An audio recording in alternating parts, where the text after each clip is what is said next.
Meron pa palang isa, no? Balitang-balita sa SOCMED o sa social media yung pagtalo ng Lasal Green Archers sa dalawang PBA teams, namely Converge and Phoenix. Well, maganda dahil ang ibig sabihin ang Lasal Green Archers is di kalibreng college basketball team.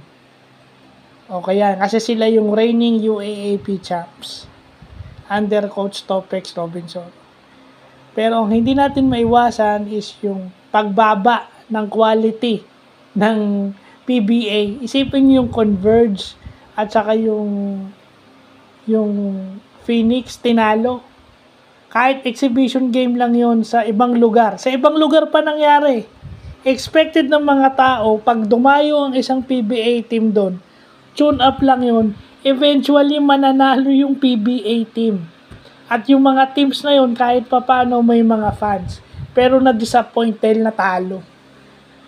So yun yung pagbaba ng quality ng PBA teams na ngayon. So dapat ma-evaluate na ng PBA, bakit kahit college team na kagaya ng Lasal, balagoong tong mga to. Wala akong itatag dito, so bahala kayo. Napaka-disappointing lang na dalawang PBA teams tinatalo ng isang college team. Ng isang UAAP team, to be honest.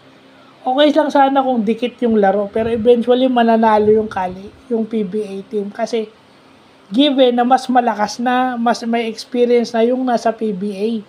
Compare mo rito sa mga bata. Kasi hindi mo rin maalis dito yung sinasabi nilang game fixing. Baka talagang pinagbigyan lang, kunwari, alam mo naman sa PBA, uso yung mga ganyan. Pero sa mga na to, yung tune-up game, dapat walang sadyang talo dito. O talagang talo lang sila convincingly. So sana ma-check ng PBA to kung gaano bumababa yung quality ng game pag sila na yung naglalaro. So yun lang po.